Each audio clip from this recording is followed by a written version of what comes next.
All righty, welcome. So welcome everybody to our session today.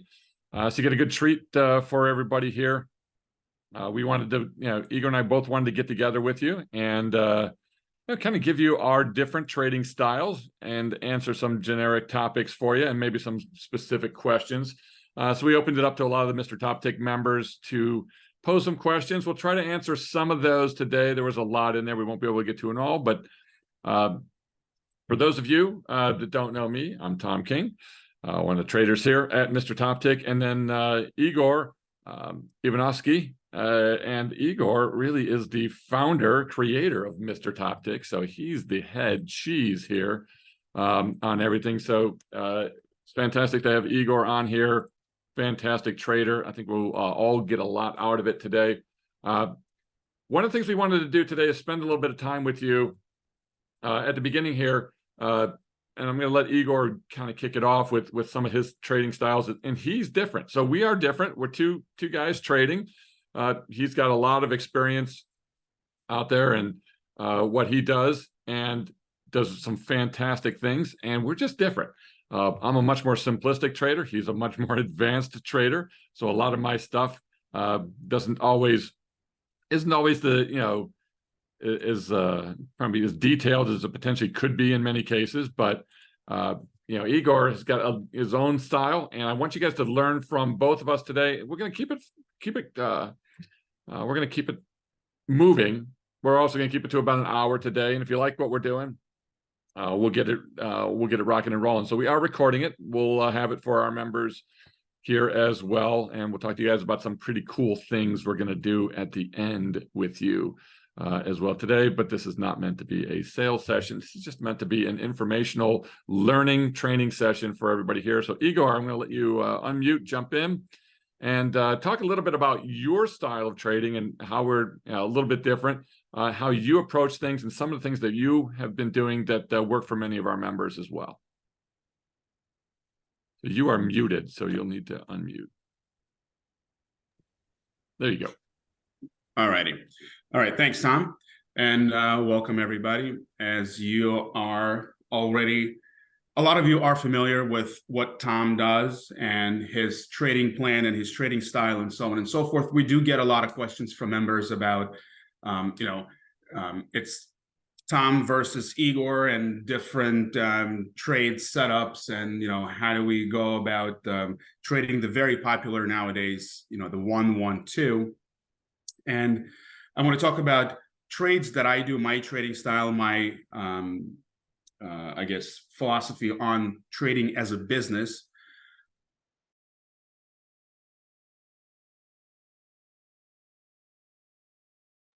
I think you got muted again by accident, so you can unmute. There you go. All right, we're good now? Yep. All right, perfect. So hopefully, I'm going to try to keep it short because I could go on for like 5 hours, but I'm going to, we have an agenda or things that we want to cover. Hopefully I will give you a different perspective or a different angle from which you can look at trading as a business, not just, a hobby or something to do for the time being. So for those that have been in our group for some time, you know that I have several go-to things that I do.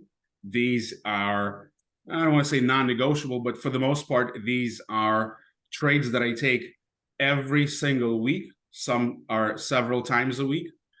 Sometimes these trades get closed out in a bunch. Sometimes, I continue to expand my inventory, as I call it. Some call it the book. And sometimes they close out in a bunch. Sometimes my inventory expands to a certain extent, and I continue to put on new trades as time goes on every week, or in case of SPY, I do it 3 times a week.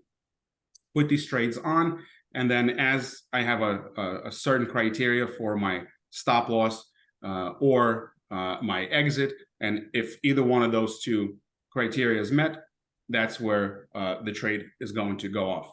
So let me first mention the trade that I do every Monday, every Wednesday, and every Friday. This is a short SPY out of the money put. Now, I did do a video where I talk about the mechanics of this trade. I'm going to try to send a link to that video for those that haven't seen it yet. But the basic idea here is that, you know, if we go out somewhere between 80 to 45 or 50 days until expiration, which is a very wide window, right? And we go out and we just sell a far out of the money put, and we could say, all right, well, how far out of the money? Is it, you know, in the percentages terms? Is it 5%? Is it 10% out of the money? That's not what I use. What I do use, you can use delta, right? Or you can use a specific dollar amount. Why a specific dollar amount? Because I want to have a consistent output if I'm going to have a consistent input. Meaning if I always go for the same dollar amount for my entry, the distance of, you know, how far this option is out of the money is going to vary with the implied volatility. But for the most part, I know that over time, if I do enough of these trades and I look back, I could get an idea, you know, how long is it going to take for a put to decay from, let's say, $1.30 down to about 30 cents. So in how long will I be able to take that $1 out and get out of that trade at about 80% of max potential reward profit target? So what I do is I go out and I try to stay away from the weekly expirations, even though SPY is one of the most liquid instruments out there. They definitely have a ton of different expirations. I don't want to be all over the place, so I try to keep them all in a monthly expiration cycles. So I go, whatever it is, whatever is a monthly expiration cycle, somewhere between, you know, 80 and 50 DTE. And I go and I look for about $1.30 credit. And $1.30 just the general, you know, number. Sometimes it's $1.35, sometimes it's $1.34. It could be $1.36. It doesn't make a difference, right? But we're targeting somewhere around $1.30. It usually works out to be about a 5 delta put, which, you know, if we look at and if we use delta as a proxy for, you know, probability of that put going in the money, a 5 delta put is, you know, has about a 5% probability of being in the money at expiration, which tells me that my expected win rate should be somewhere around 95%, which is an extremely high win rate. I set very simple exit rules, right? A profit target of 80% of max potential reward. So if I get in for about $1.30, I want to be out. I want to buy it back for just 20% of, you know, that $1.30. It works out to be about 25 to 27 cents. So I'm going to probably make about $1 out of that $1.30, and I'm out. That's my profit target. You can use a stop loss, right? So when it comes to stop losses, for those that don't want to put themselves in a position where you're facing an assignment, you don't have enough capital to hold, you know, shares of SPY, you probably want to have a stop loss, meaning that if the market is moving against you, if volatility is rising, or both, if let's, you know, what I use is a 3x credit as my exit or as my stop loss. If I go from $1.30, right? And this is a question that comes up quite often. You know, how do I determine where my stop is? You just take whatever you collected, you multiply that by 4, and that is your exit price, right? So can do some simple math. If we take $1.30 and we multiply that by 4, so it's a 520 debit, right? If I get out at 520, I give back $1.30 that I collected, I lost $3.90. So that's a 3x credit stop loss. Don't have to deal about, you know, with assignments. You don't have to worry about it. You're going to take the loss and move on.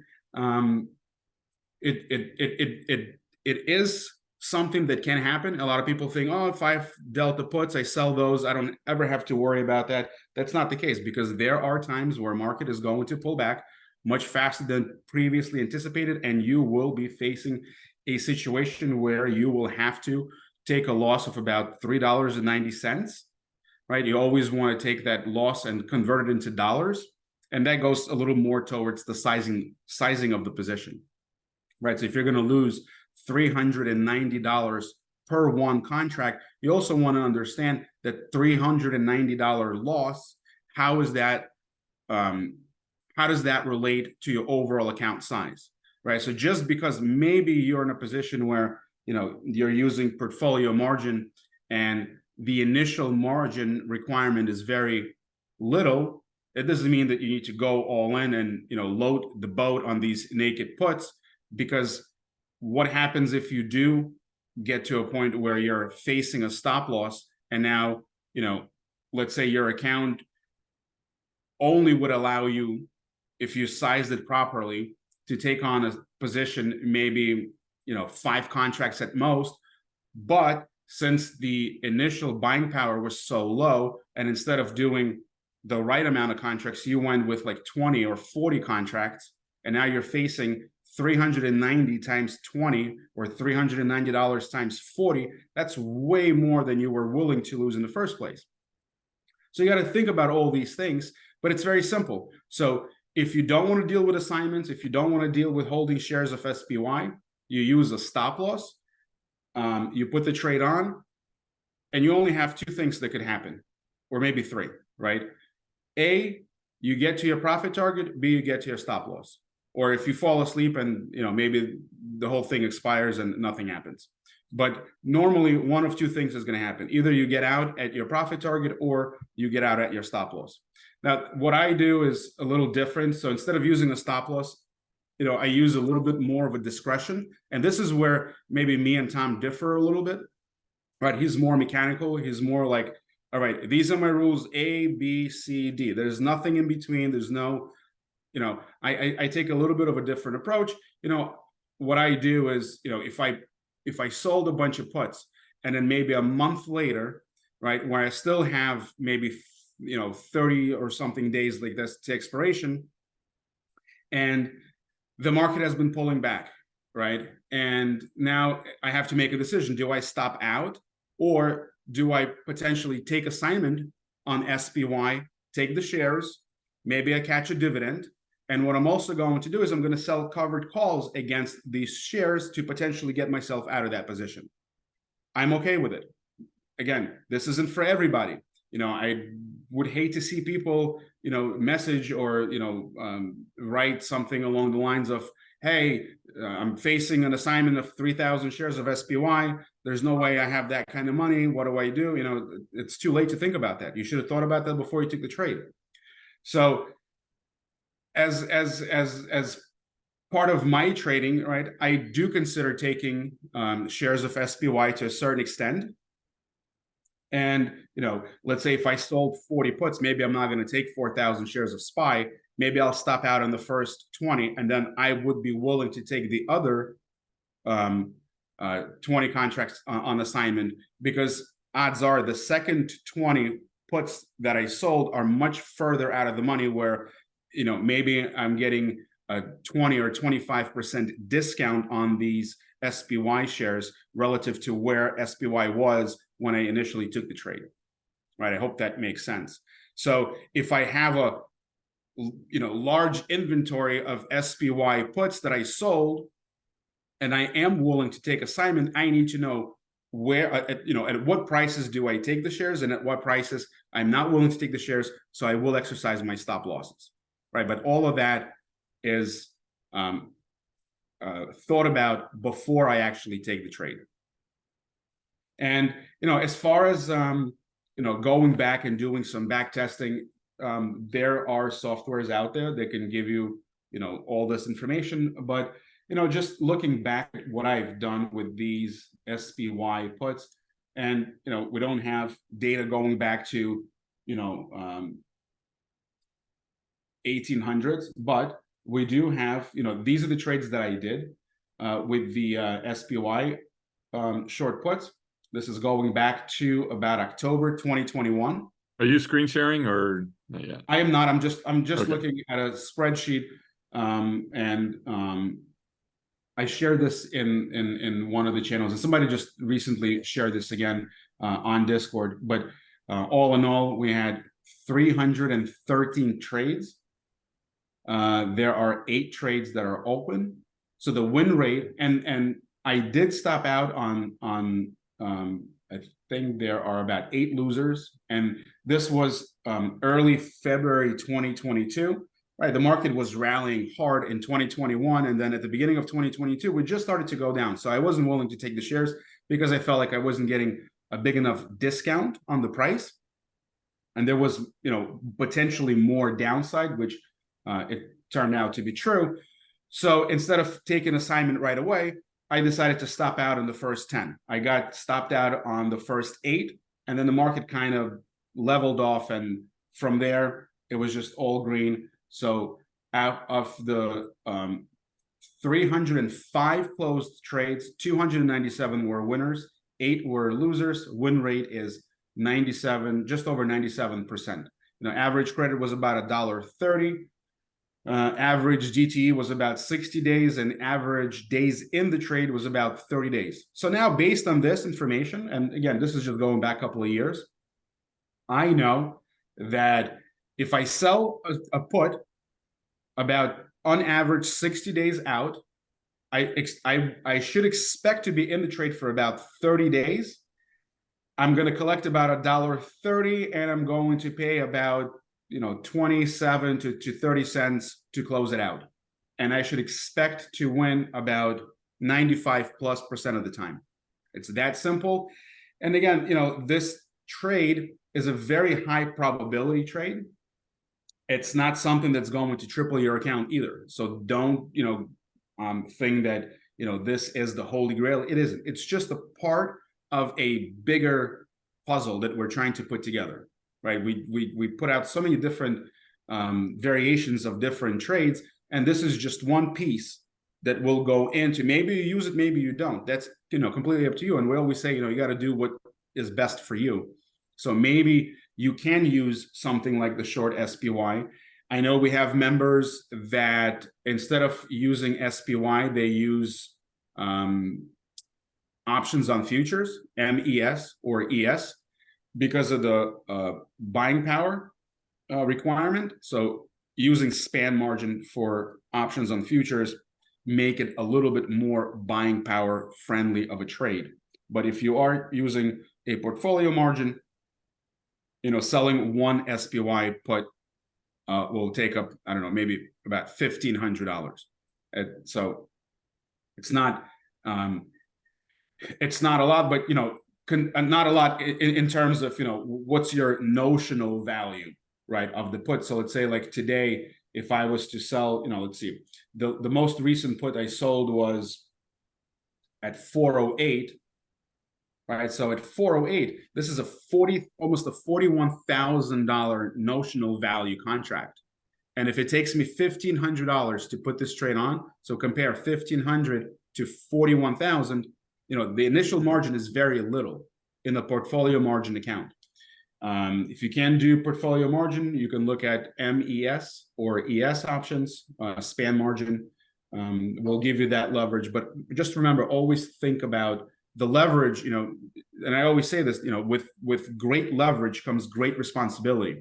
Just because it takes very little of buying power to put a trade on, you always want to think about, what is a loss, or what does my stop loss look like in dollar terms, right? If I'm going to lose, $300 per contract, and I do 10 contracts, that's a $3,000 loss.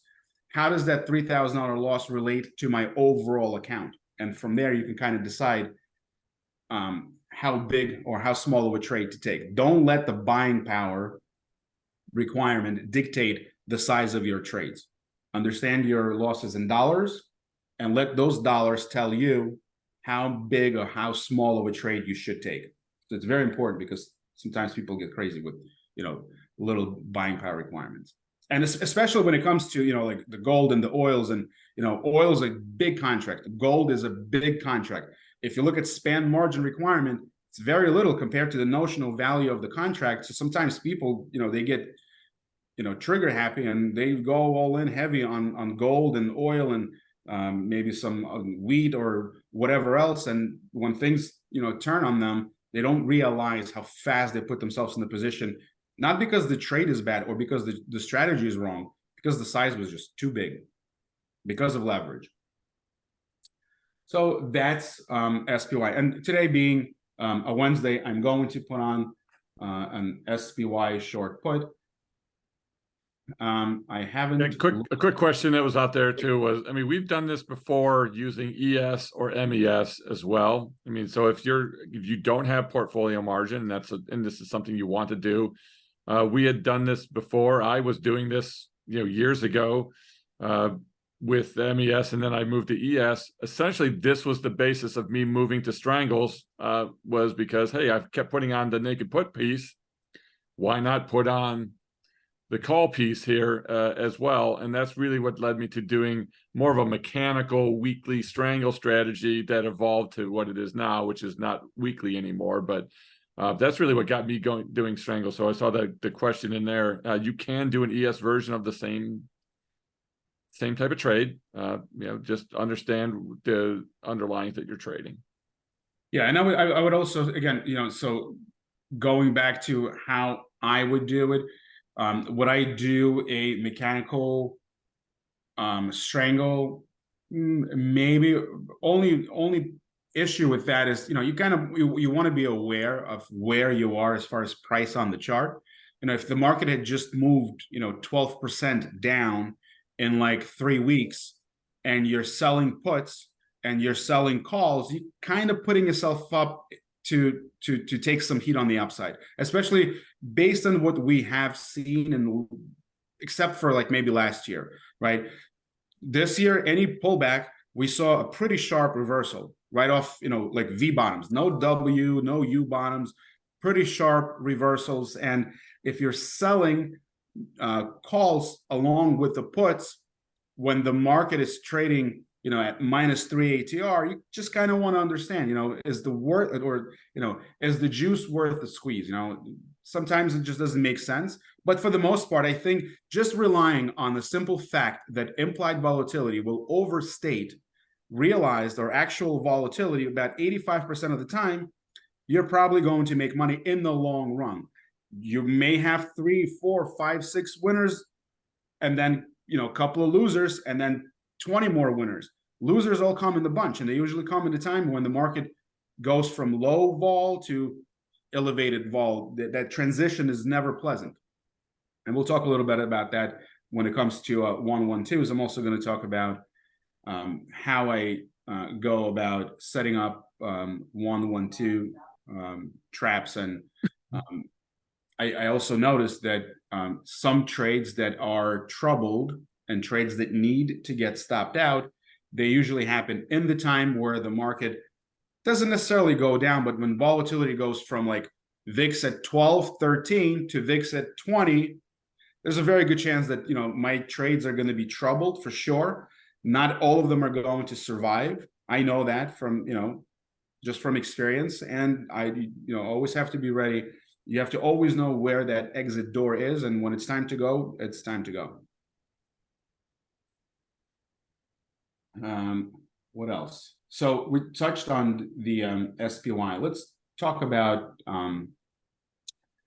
the 112, right? So then everybody wants to talk about 112. There's, Tom did a great job putting out all sorts of different variations of the same trade. I mean, the trade setup is fairly simple, right? It's a put debit spread financed by a sale of 2 out of the money. Doesn't have to be 2. It could be 3. It could be 5.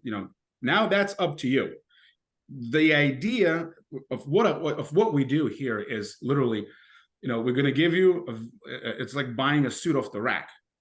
Doesn't fit you right away. You got to take it, and then you got to take it to your guy who's going to take it in and make it, fit you like a glove. Same thing with our trades. We put out a whole bunch of different trades, and people take it at face value, and they go back and forth about, you said here 27 delta, but you actually did 28. Are you not following the plan? That's not how it works. And maybe when I show you, how I go about the 112s, to take away all these, unnecessary moving parts, such as, paying close attention to the deltas. It's not necessary. You got to keep it as simple as possible, and you can make it very, very simple, and you could make it so that you will find the right trade at any given time without, looking over, oh, what's Tom doing? Why is his delta 27? Why is mine 29? All that stuff does not matter. I want to see if I can share my screen, and I'm going to talk about SPX. And as an alternative, again, SPX is a big contract. It's not for everybody. If you have a large account, if you have portfolio margin, you could probably do it. I saw a question somebody asked about when does it make sense to trade SPX even if you have a portfolio margin, which is a great question. Just because you have a portfolio margin, which, it's probably, 125 or 150 or 175,000, depending on who your broker is. If you have an account that's 150,000 plus, does it mean you should trade SPX? Maybe, maybe not, right? As an alternative, I put out some trades using XSP, which is a 1/10 size of SPX. Yes, you're going to pay more in commissions, right? Because you're doing larger number of contracts, but it's also going to keep your buying power requirement down. It's going to allow you to, instead of doing one SPX contract, you can do 10 XSP, which means, or at least for me, if you have 10 contracts and you needed to make incremental adjustments along the way, you can do it with 10 contracts. You can't do it with one. With one contract, you're either in or you're out. With 10 contracts of XSP, you can start to, maybe move some of the parts of the trade in or out, collecting credits or paying debits, depending on what you're trying to achieve. So even if you do have a portfolio margin, even if you have an account that's $150,000 or $200,000, does not mean that you need to trade SPX. Once you get account to a place where you can, trade 3 SPX contracts or more, then you could probably consider sticking with SPX. If you can do 3 or 5 SPX contracts, I would suggest, looking at XSP. And if that's not good enough, there's always the ES and MES, which will use span margin, which is a little more efficient from the very start of the trade if we compare that to a portfolio margin requirement. I'm going to see if I can share my screen and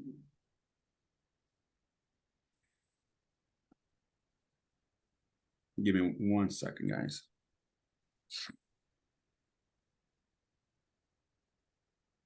Well, Igor's doing that again. You can choose whatever underlyings fit your account size. For smaller accounts, it may be MES. For mid-size accounts, which would be anything maybe over 60 grand or something like that, on up to $200,000-$300,000, then maybe ES is better. Once you get over $500,000 to $600,000 accounts and you have PM, then you can start to look at SPX or something. It's all really going to be relative to your account size, and there's bonuses to either one. I mean, right now I trade ES for most of you because I'm using an account that's a $300,000 account. Could not do PM in there, and I can't trade. It's not a big enough account for me to get to make enough money using SPX in that account yet. So I've got to keep growing that account. Now I have other accounts that are PM accounts, and I can trade SPX in there that are over $1 million. But I think you've got to have a substantially sized account to make that move. To me, though, the benefit of SPX is when you can get to that, and when you can actually get, it makes sense for your trade plan. When you can get to SPX, the bonuses of that is no span margin, okay, which span margin is great when you're small, okay. It can also be dangerous, but when you're larger, okay, not having that and having PM allows you to do a lot more things. I'm not, I don't have the volatility swings that span margin would give me when the market starts to sell off. PM is margin on the entire, the entire portfolio, number one. So I think that's something to take a look at. And then two, if you like trading T-bills or treasury bills and other things, that there's a lot of, because those are based upon cash, and in PM you're not using cash. In span margin, you're using cash. In a Reg T account, you're using cash for futures, and you can't use it twice. So once you use it for futures, you can't do that. And T-bills are the rage, and I don't want to make that the topic of this today. Okay, T-bills are all the rage. Okay, in a year from now, when the T-bills averaging 2%, it's not going to be the rage anymore. Okay, when you're making 5% on the T-bill and you can get great margin on those, 25% or 5%, whatever, 2%. On it's all great. Okay, when your rates are at 5%, when your rates go back down to 1.5% and 1%, it's not going to be such a rage anymore out there. You're going to have to go back and make sure you can still do it. It's essentially free because it's using that cash. So I just wanted to bring up the point that you've got to make the decision at some point when you're going to move from potentially using span margin ES to portfolio margin and SPX. And I'm going to tell you, it's probably going to be somewhere in that $500,000 to $600,000 range or more before it starts to really make sense to do it. So anyway, sorry, Igor, go ahead. Yeah, no. You're definitely making the right point, and I'm going to take it right from where you left off until you get to about 500,000 plus. Yeah, you don't want to do 300 contracts of XSP. It just you're paying commissions for nothing, right? Because you can move on to trading SPX. And for those that are saying, SPX is not liquid and blah, blah, it's not true. It's one of the main instruments that institutional traders use, right? SPX.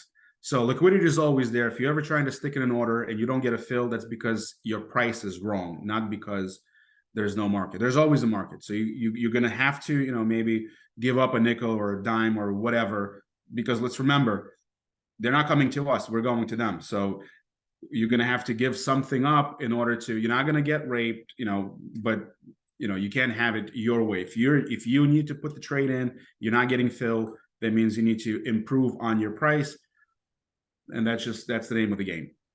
But so with using SPX or XSP, so I'm going to go through the basic steps, or at least the path that I follow when I look to set up my 1-1-2 trades. And the first thing I want to mention is that 90% of my income trades are tied to S&P 500. Yes, there are questions, why not NDX, why not the RUT or whatever. It's not my cup of tea. I know SPX, I know how it trades, I know what to expect from it, and that's the one that is the best, that fits in my risk profile or in my trading plan, however you want to call it. Sure, I can probably apply the same strategies to any other underlying, but I can assure you that the outcomes are going to be so different that I want consistent input and consistent output. That's it. If I find myself in a place where I keep putting on the same trade in SPX and my results are all over the place, it's inconsistent, it's not really profitable, that's my signal that it's time to move on to something else. Until then, if SPX is working, there is absolutely no reason for me. May not be for you, but for me, there's no reason to go on and look at, let me try this with Apple, or let me try this with no. I see my results with SPX. If they're good enough, I just try to maybe improve on some things with SPX, but I stick with that one instrument, and that's just how I do it. Doesn't mean it's right, but it's right for me, and you should do what's right for you. And just because the reason why I'm saying this is just because you learn a 1-1-2 and it's a great trade, it's very flexible, you can do a lot of things with it. If you really understand how it works, and if you find something that works well, don't say, oh, you know what, I did this with S&P, it's great, let me show you what I can do with this 1-1-2 on Apple or Netflix or Tesla. Can't expect the same results on a different underlying. You have to know the underlyings that you're trading. For me, if I go back like 10 years ago and I look at my trading, I traded, like 40 different things because it was exciting but over time I come to realize that, of those 40 things, only maybe 10 were promising or stable or, profitable and consistent. So I stopped doing the other 30. But you got to, keep track, keep records of what you do so that you can look back and identify things that are not working and try to, get rid of things that are not working for you. And then over the years, it just all kind of boiled down to, I do most of my stuff is in SPX. And, that goes to, somebody asked, I think yesterday, it was a question about, what about diversification? I mean, we can make the case for, you want to be in the S&P and you want to be in gold and the oil and the wheat and the porks and the this and the that. I get it, right? Or at least that's the general idea of diversification. But I want to point something out for you guys. All the trades that we do, or for the most part, most of the trades that we do, they're all short volatility. They're all short premium. When the market starts to puke, whether you're in S&P or in oil or in gold or in whatever, things are not going to be stable. Things are going to go moving around all over the place. Most of your positions, they don't diversify your risk, right? So you're just taking risks in different sectors maybe, but the risk, and when volatility starts to rise, when things start to move around, you're taking heat. Not just in the S&P. Now your oil's in trouble. Now your gold is, going the wrong way, and you're finding yourself kind of, doing this dance. That, for me, I don't think that going into multiple different underlyings will diversify my risk. I prefer to diversify my risk over time. Meaning, I'm going to put on trade consistently. I take some trades when VIX is at 12. I take some trades when VIX is at 15, at 18, 22, 25. Now, when it gets to over 30, and this is, I could spend an hour talking about what happens when the VIX goes over 30. I'm just going to leave it at this. Just remember, we're not institutional investors. We're not professional money managers. We don't have mandates. We don't have to be invested at all times. When VIX is at 30 and it doesn't feel good, get out. Close your trades, wait for things to settle down, because the market is still going to be there. Your job is to make sure you have the money to trade when the market comes back down. So, I'm just going to leave it at that. Let's talk about the S&P. So we could look at two things. We can look at the a typical 112 for me. I tend to go with about 52 days, and we did some back testing, and this is not the right trade and everything else is wrong. This is just something that I found to be very promising, and I've been doing this, for about a year and a half consistently, just to see if the results are going to hold. And so far, I'm very happy. And until something changes, I am not going to change. So I put on a trade every Tuesday. Why Tuesday? Because I looked at the same trade on a Monday, Tuesday, Wednesday, and a Thursday. And it looks like Tuesday had a little bit a better result. Does it mean that every other day is bad? No. But Tuesday just works out. Plus, for me, I do trades on Monday with the SPY. Tuesday, I do 112. Wednesday, I do more SPY. Thursday, I kind of trim and trail, look at what's happening. If something needs my attention, Friday we sell more puts, and then we go back to Monday, Tuesday, Wednesday. So kind of Tuesday fits within my framework. So sometimes there are options in the S&P 500 that are not available on 52 DTE. So like if I hope you guys can see my screen here. This is January 12th, 51 DTE. Yesterday, this expiration was not listed. Normally, they're always on a Tuesday. There's always something that is 52 days. Sometimes it happens that it's not listed for whatever reason. It usually gets listed on a Wednesday, like today, and it's at 51 DTE. So for this example, we're going to go ahead and use the 51 DTE. Now, when we're talking about how to set up a 112, and yes, Tom did an awesome job outlining you know, the put debit spread, the width of the spread, the deltas, and this is something that you want to use as a guide. This is not, you know, the right and the only way to do it, right? If you want to go a little bit further out of the money on your put debit spreads, it's okay, right? You have to do what is right for you. To simplify things, and instead of scramble and looking at, oh, is it 27 delta, is it 28, I'm not sure, let me ask this guy, let me ask that guy. Don't. So what I do is I say, okay, I'm going to look for a 50-point wide put debit spread, and I want to pay about $10. Is it always 10? No, sometimes it's 11, sometimes it's 9, but somewhere around $10, right? It just happens to be about a 36 delta maybe, right? So if we go and we look at, okay, let's use, you know, 45.25 as an example. So if I buy one of these, and then I go and I sell the 44.75, which will make it a 50-point wide, it's going for 12. So maybe that's a little too much. I don't want to pay 12. I want to pay 10.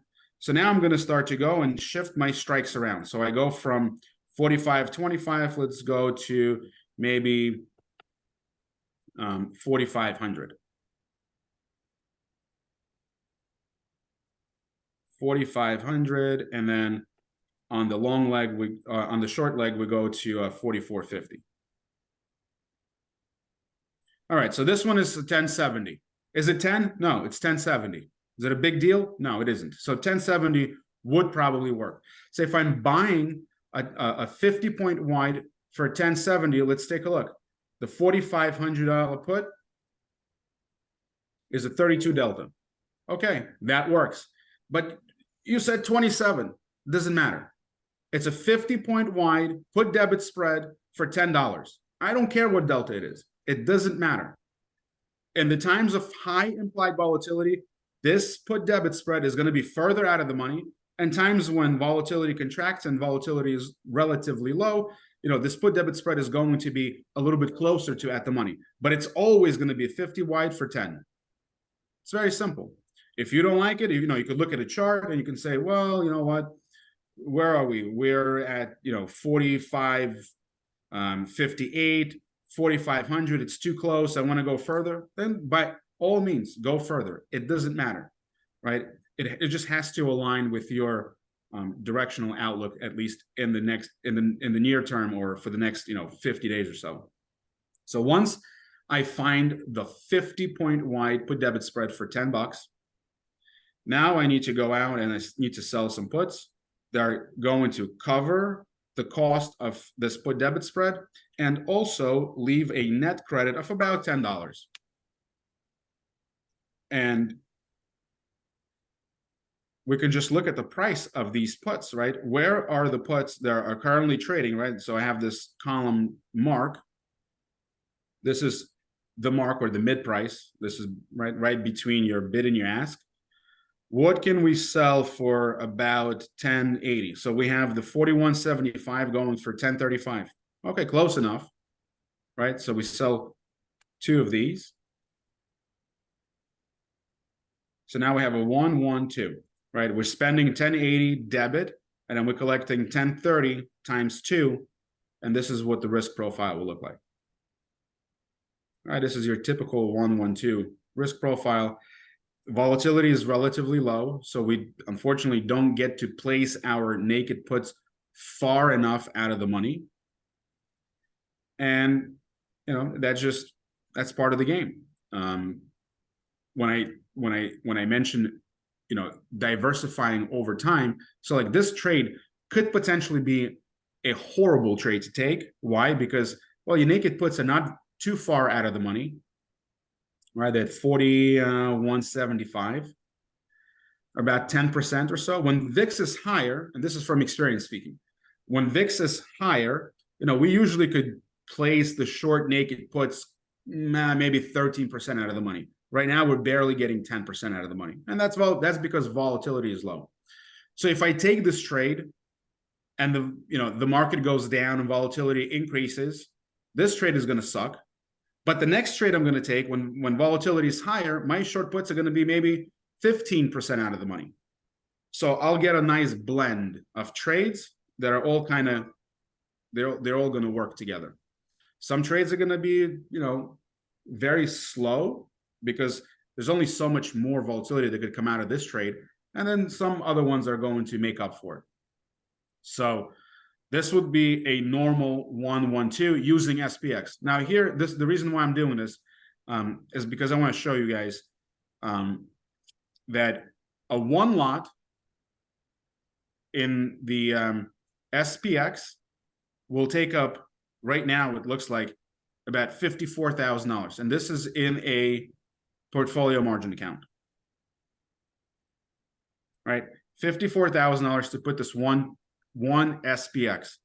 Now, if you are doing, like I said, you want to, if you're going to trade SPX, you want to do at least 3 contracts, maybe 5, just to be able to make incremental adjustments when you need to. And believe me, if you're going to be proactive with your trades, 1 contract only puts you in a position to be in or out. That's it. There's nothing in between. When you do 5 or more, you can take 2 of 5 and leave 3 on, right? So gives you a little more flexibility. So now, if let's say we did 5, right? 5 contracts will take up $270,000 in the portfolio margin account.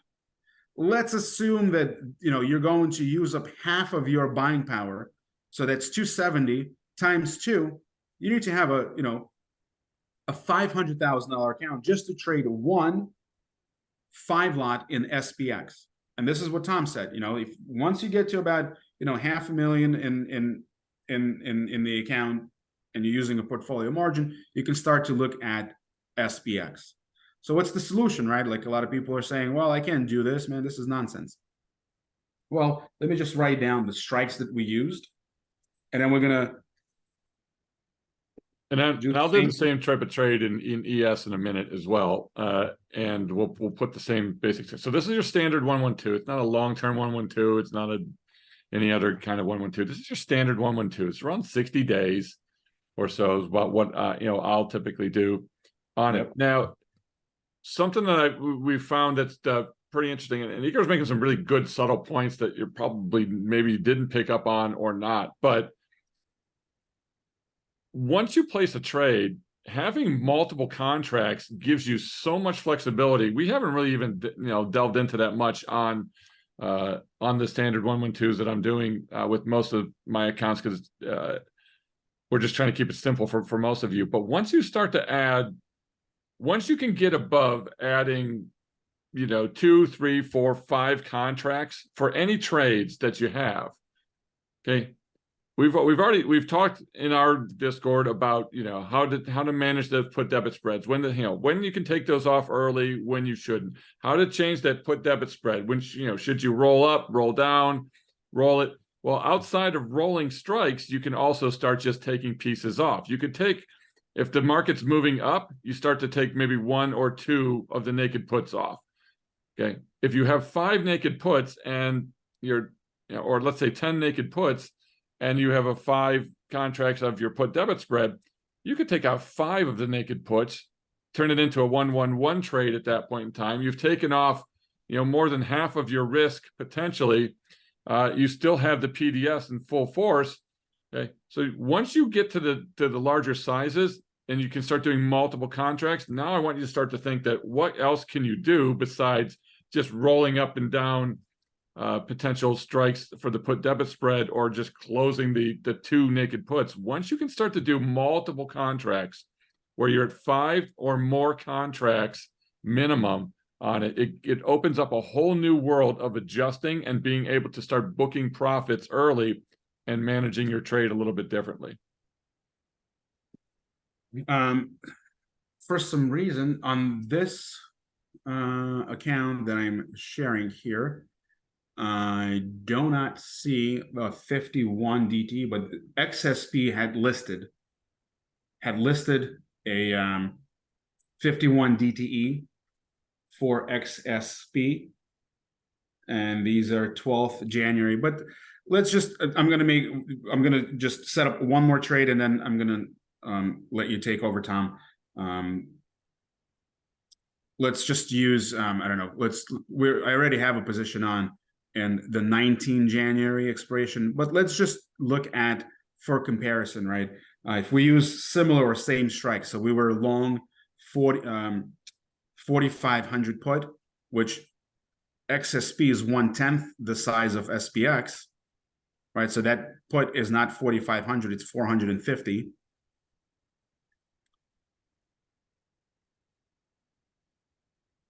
Let me see. All right, so we have 450. I'm going to buy that, and then 445 is what I'm going to sell, and that's going for $1, right? Remember, we were looking for a 50 wide for 10, but here we're looking for 5 wide for about $1. So this one is going for about $1.09, but you can see that it's just 1/10 the price. So it's relatively similar trade. And then I was selling 41.75. We don't have 41.75, but we can use 400 and let's do 415, right? I sell 2 of these. So this is a standard 112, only using 1 contract, okay? So 1 contract in SPX, it was about $54,000 buying power reduction in portfolio margin account. Using XSP, right, your margin goes down to from 54,000 to 5,000 and some odd change. So 1/10 of that. Okay, and so now you can say, all right, you know what? I'm going to do 5 of these, and 5 XSP contracts will be equal to half of 1 contract in SPX.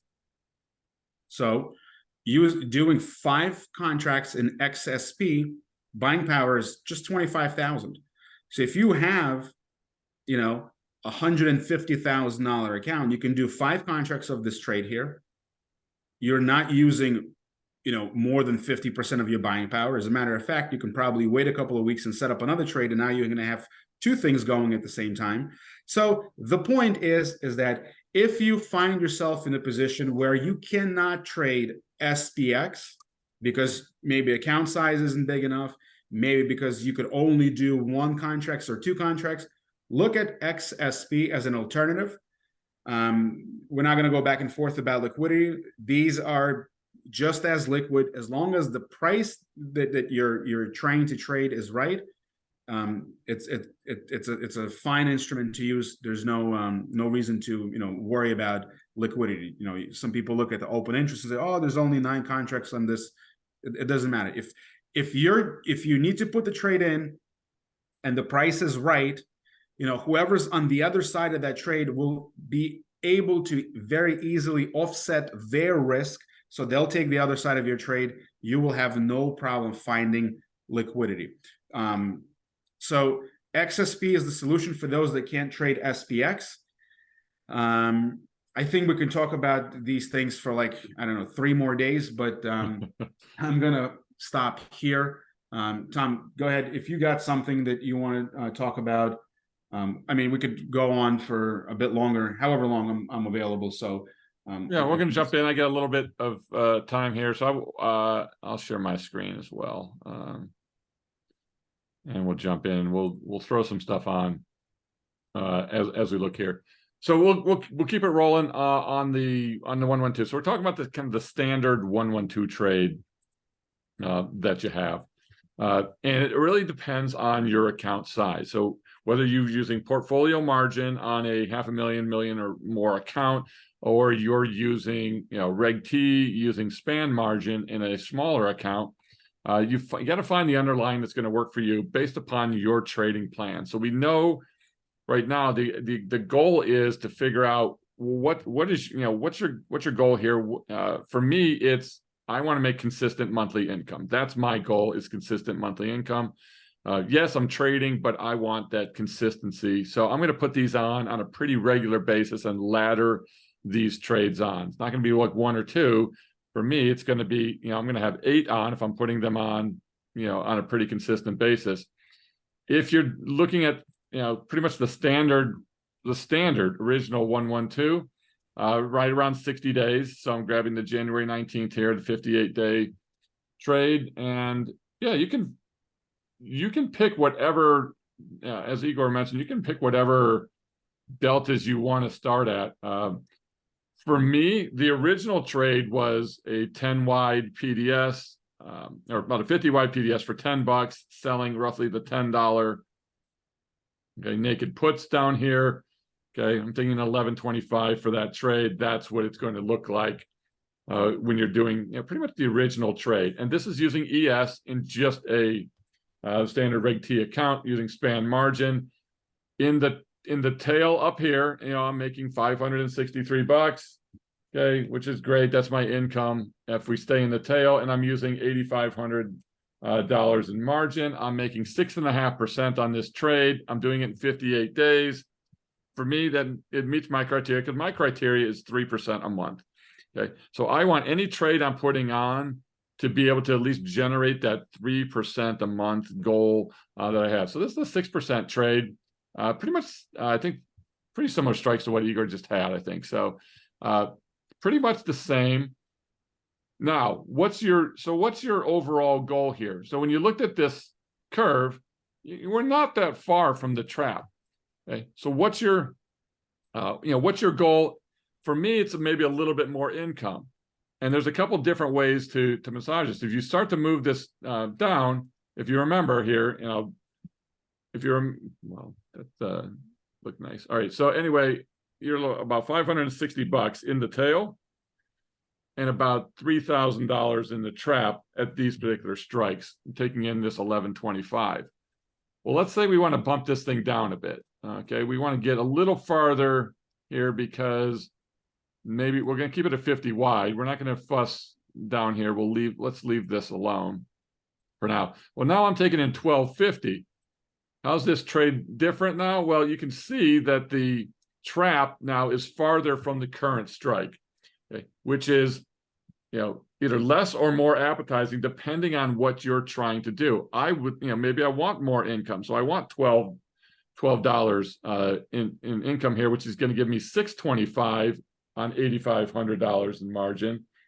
Okay, and I think that's going to give me what, 7.5%. So I'm making an extra 0.5% or an extra full percentage here in that particular point in time, right? So by moving, your put debit spread around, the reason I tend to go more for the 25 delta is I'm looking more for tail income as the driver for me. However, the trap down here is really what the bonus gives you. So, what's the market doing?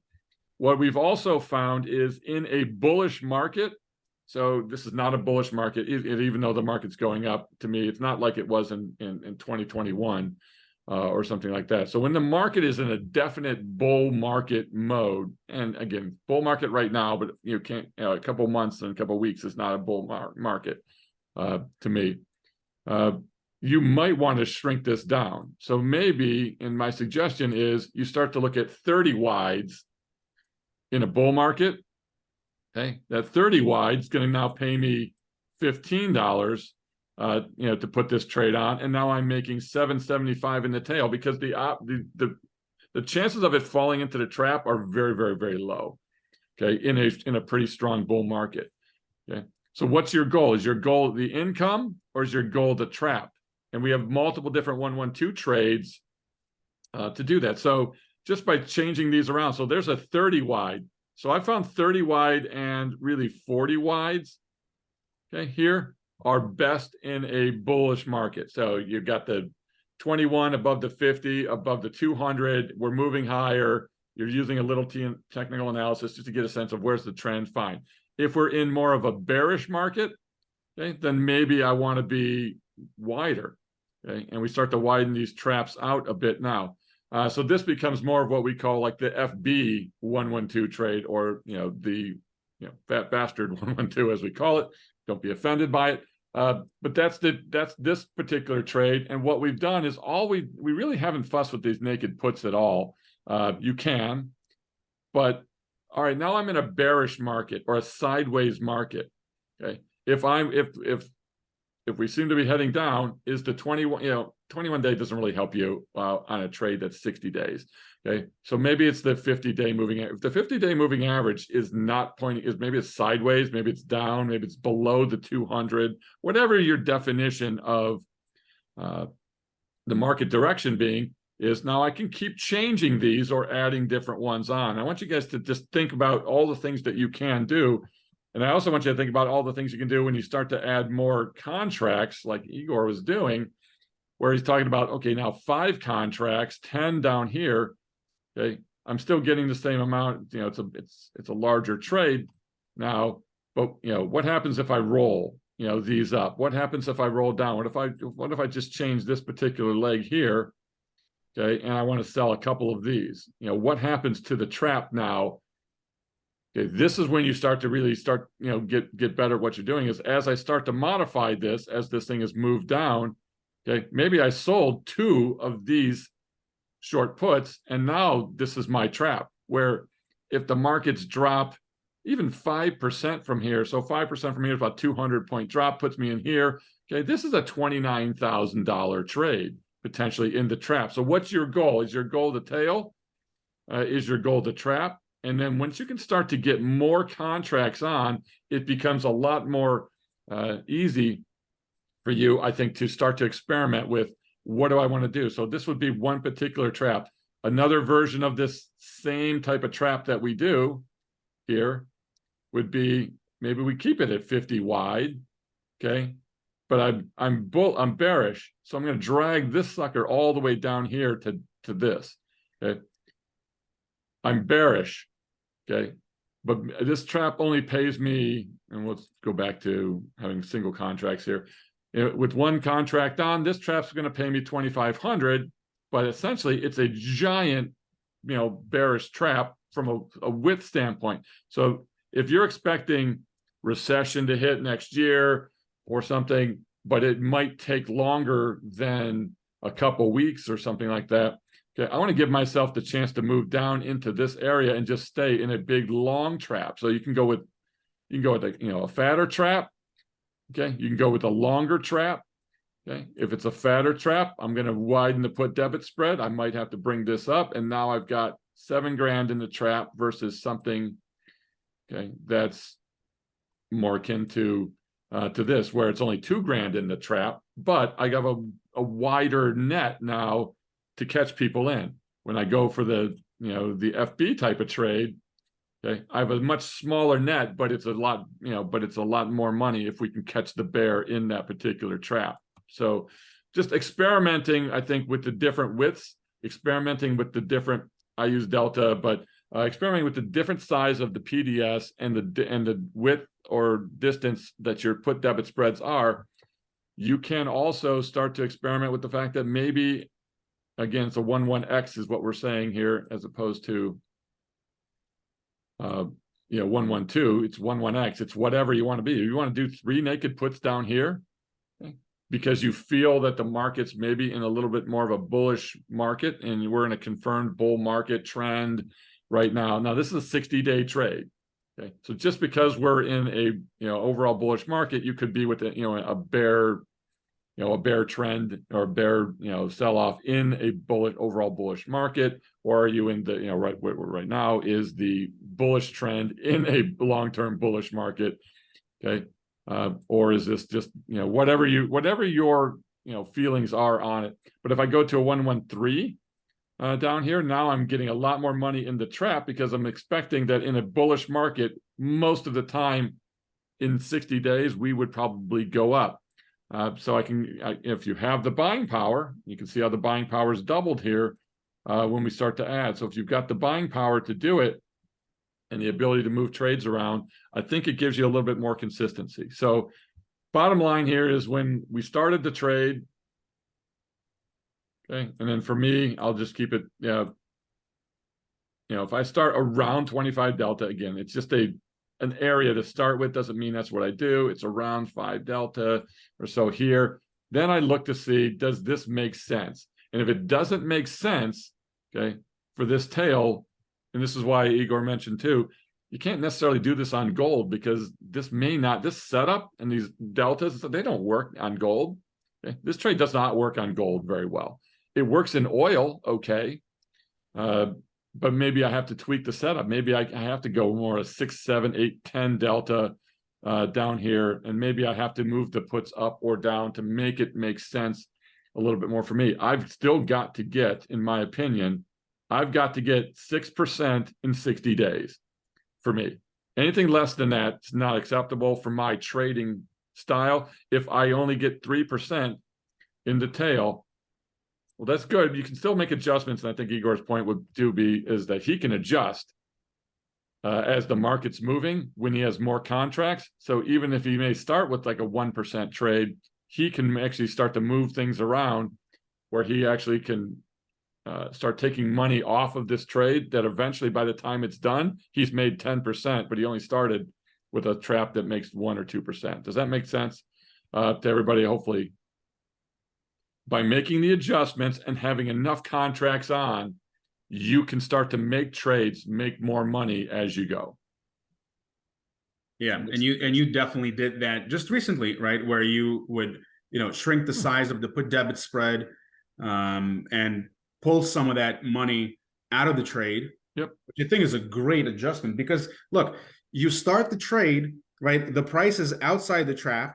You have, maybe 60 days. In the first 30 days, the price goes in the trap, kind of putting pressure on your trade a little bit early on. But then as the price stays in the trap, right, things are starting to improve. Your put debit spread is increasing in value. The last thing you want to do is let it all go to waste, meaning the price runs outside of the trap and you didn't really take any advantage.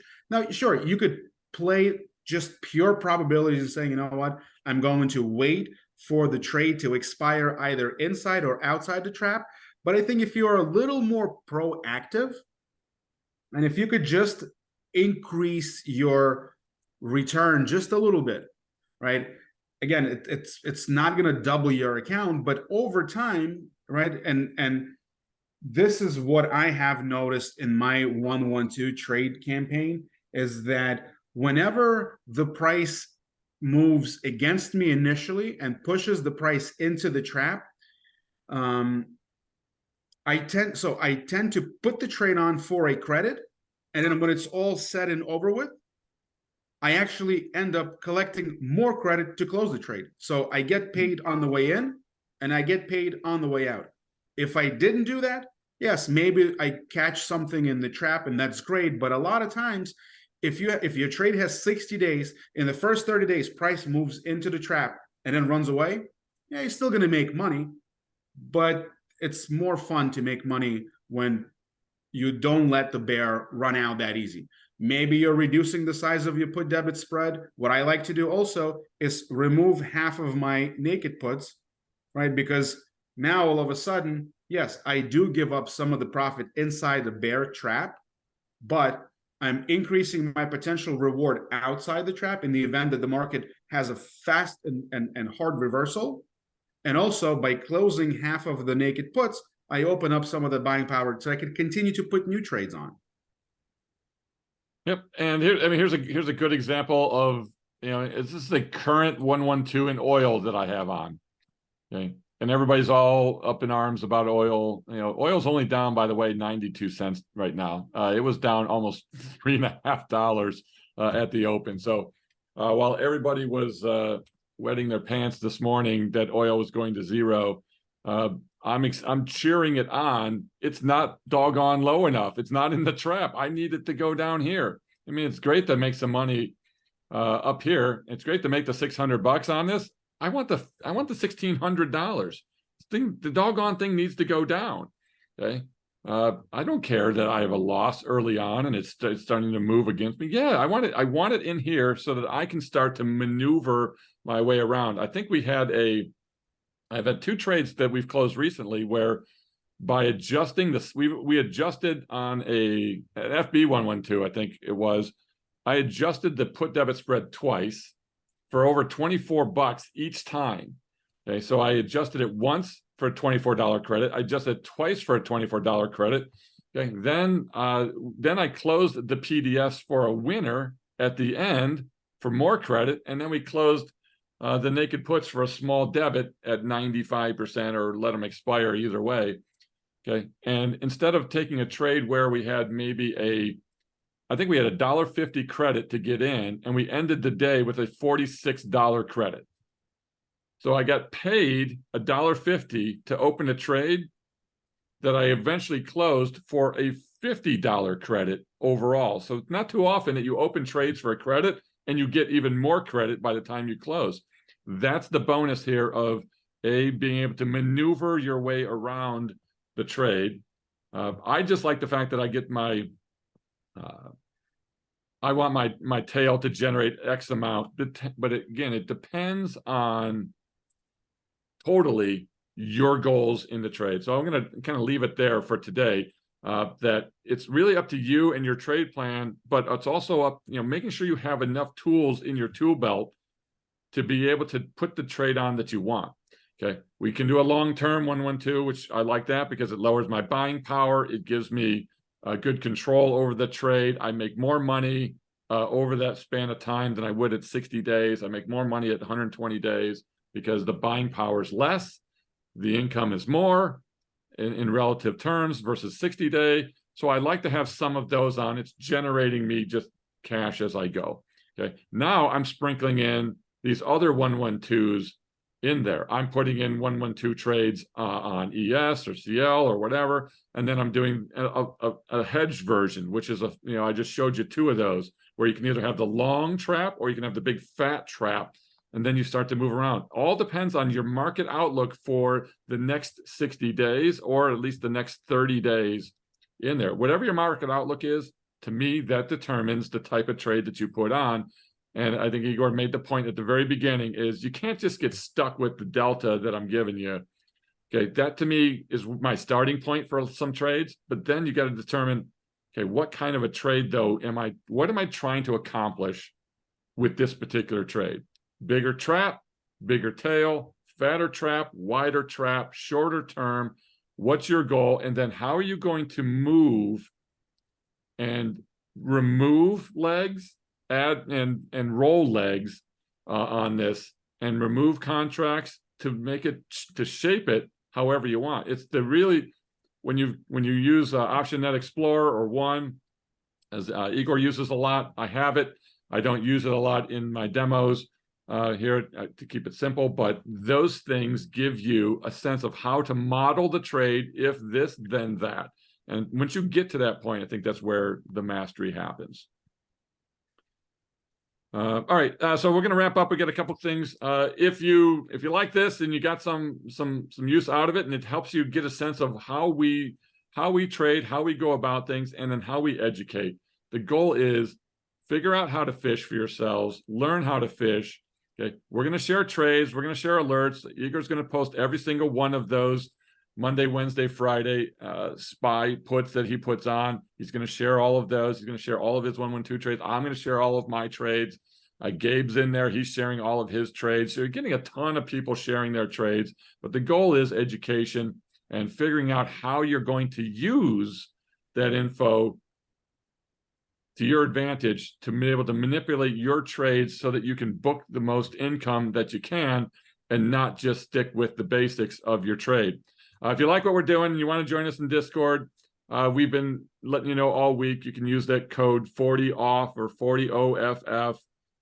It's in the, I'll put it in here. If you want to go to the Mr. Top Tick website and Income Navigator, you can put that code in. You can get 40% off the first month. Come and join us, see what we're doing there, and learn how to fish for yourself. Learn how to put together your own trading plan. And if you want to do something even a little bit more exciting, that we haven't talked about this with our members at all, but if you are one of our members in there, Igor and I are going to start doing some one-on-one group training stuff for people if you're interested, where you get to spend 2 days a week, an hour or so each day with Igor and I for about 8 to 10 weeks together. So not just with me, not just with Igor, but you'll get both of us together for about an hour a day, twice a week for about 10, 12 weeks, walking you through how to, create a plan to trade for a living, how to create your written trading plan, options basics, we expect that you would know, but how to adjust your trades, how to put your trade together, how to create a plan for you to be able to trade for a living, if that's your goal, or if you just want to trade recreationally as well and just make money, it's totally good. We'll be offering that as well to our members. I figure I would just bounce that out, but it's a great opportunity to learn for you guys. If you're not in, join in.